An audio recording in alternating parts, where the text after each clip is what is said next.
So another word that's related to KENAZ is kin, which is such an important word and concept in the Northern tradition. In many traditions,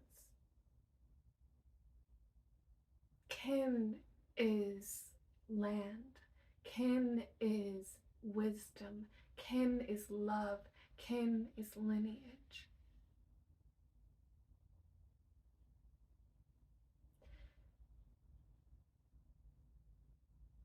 Now, many of those lineages have been broken.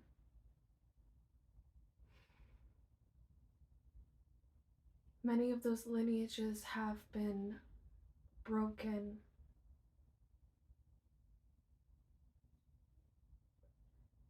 But it seems that no matter how far we are from the original lands of our ancestors, no matter how much the cultures around us don't reflect perhaps our inner culture, it seems that the blood and the bones remember.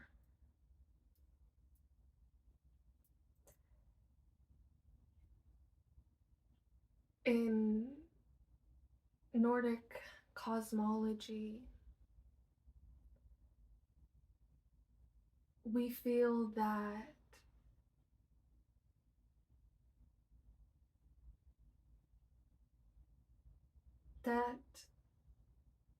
our ancestors are within us. Our ancestors stand behind us. And we also believe that the gods are our ancestors. And that certain traits are carried through different lines. Certain traits of certain gods, whether depending on what they're the patrons of. Certain gods are the ancestors of certain lineages.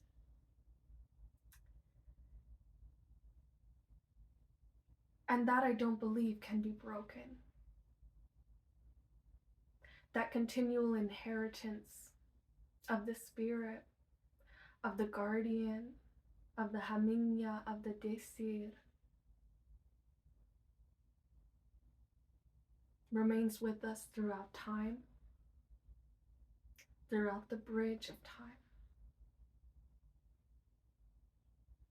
And at any point in history, we can be reincarnated with the wisdom of thousands of years past.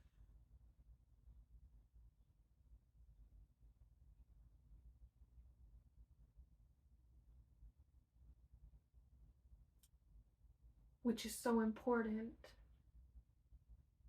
for today, in the midst of the breaking apart of pagan and indigenous cultures and ways of wisdom. The loss of so much of our wisdom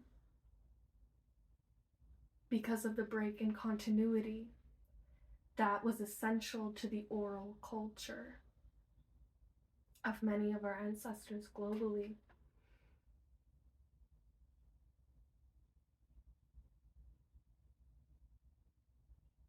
But perhaps that oral culture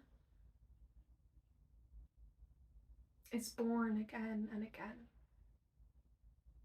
Perhaps those ancestors, those gods, are still giving us their gifts and their wisdom, and they're still being born into the earth today. There are many prophecies that speak of the descendants of ancient wisdom, the direct descendants of spiritual lineages of wisdom being born and incarnated into the earth today.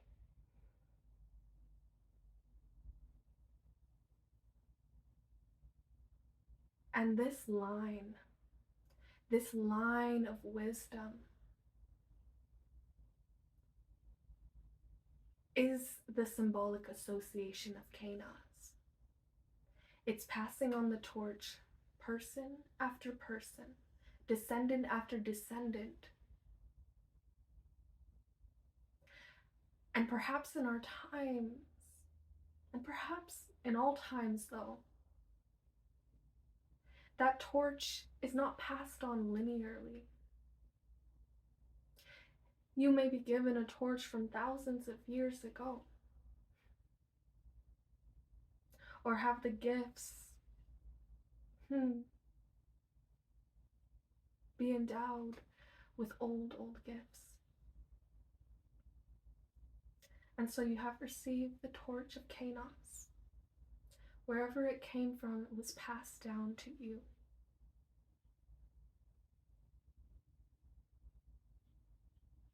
And what do we do with the torch? We must share its light, lest it go out and die with us. Because the light is not meant to die with us. Our gifts, our wisdom is not meant to die with us.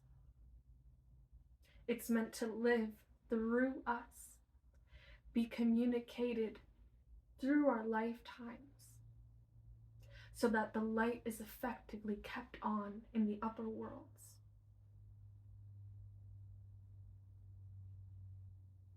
As we travel to the other dimensions.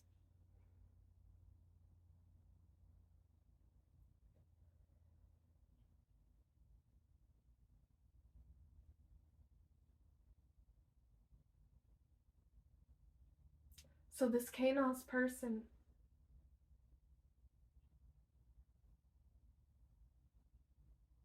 might have an inherent knowing that they are connected to a certain wisdom lineage, magic lineage, esoteric lineage, and that they are called to carry it forward. And what's beautiful is though we study runes in the perspective of the northern region and mythologies that created those mysteries,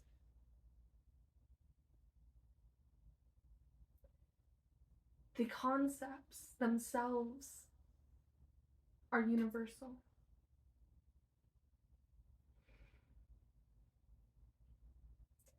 So let's go back to the Anglo-Saxon rune poem, where it says about the torch. It burns most often where royal folk are at rest within. Interesting word, at rest. What do we say when someone has passed on into the other worlds or the afterlives? They are at rest.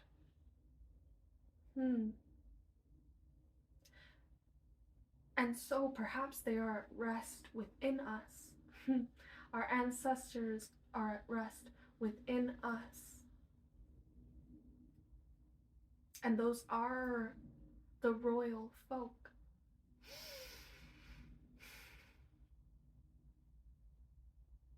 Royalty is often associated with class stratification and the privileges associated with it.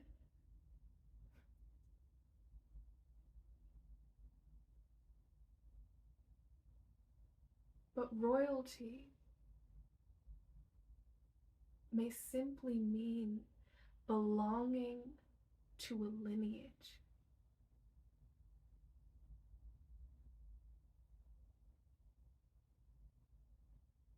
So this flame of wisdom burns with knowledge. When we remember that we belong to a lineage and we speak as though that were true. KENAZ is also associated with the confidence it takes to speak. And that confidence, which is an exalted trait in especially Viking Age Scandinavia, but I'm sure from their ancestors as well. Courage is an exalted trait because it shows that you have the faith of the gods behind you. And so KENAZ people speak with confidence because they know that they have the strength of the gods behind their every word.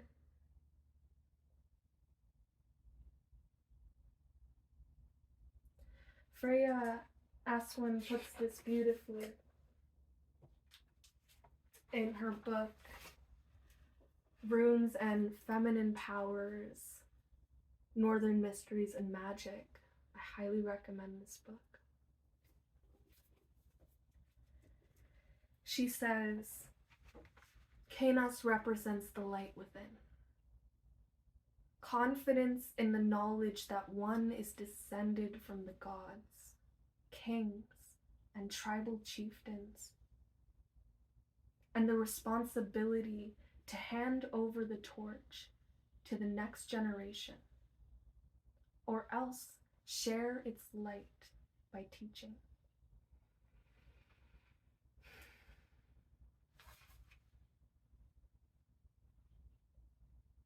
That quote's beautiful for so many reasons. And it brings in so many of the primary elements of the rune poem, which is associated with the secrets of the rune.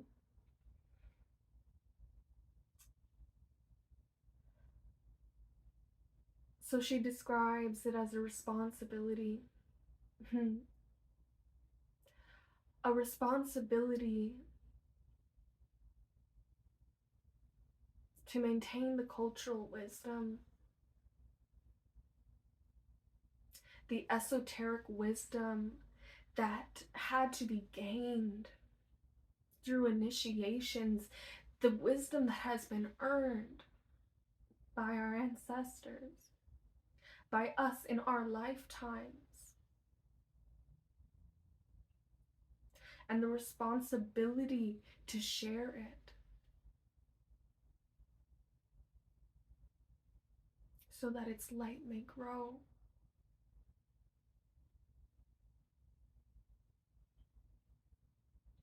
KENAZ is associated with the fire element. But it's interesting because, as Freya says, it is the contained form of fire. And I put this poetically as KENAZ is not the fire that burns down the forest. It is the fire that walks us through the forest. So KENAZ is not irresponsible vitriol or speech that is rageful or purely passionate. It is a focused flame.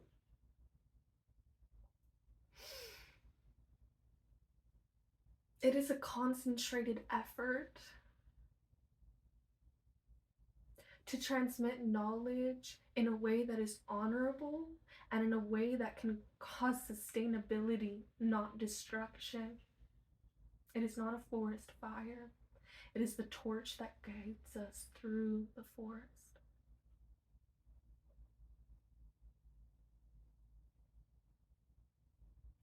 When we walk with that flame, when we speak that flame off our tongue, like fire on our lips, we become a beacon for our kindred, for the people who share ancestrally, no matter where we are in the globe, for the people who share a certain exploration of the world and its spirituality.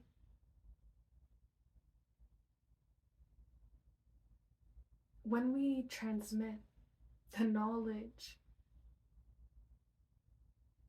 that we have earned over our lifetime and lifetimes beyond us, we become a beacon that gathers others. The fire gathers people towards it in a circle. It is the thing that allows circles to be kept.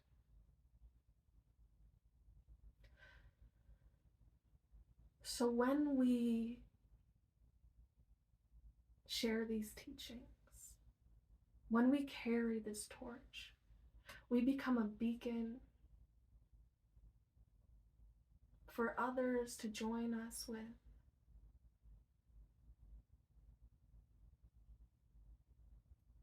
So it can produce the effects of bringing back together what we today often call soul tribes.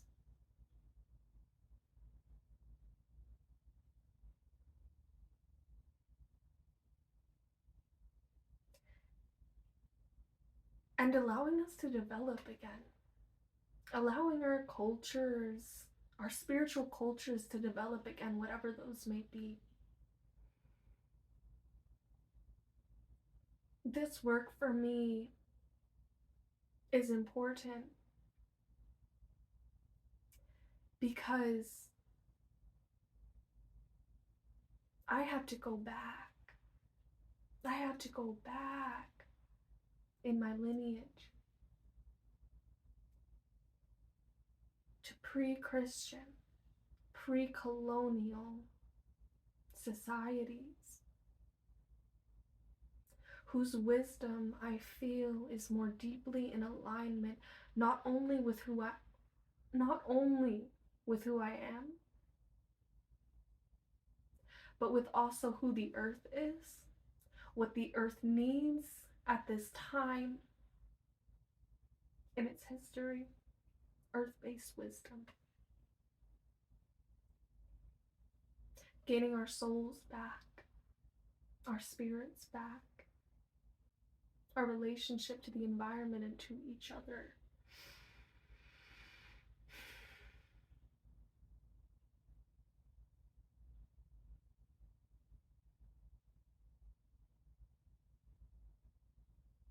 So KENAZ allows us to sit around that fire, tell those stories, and recreate our cultures, and also develop them as the initiate of this line.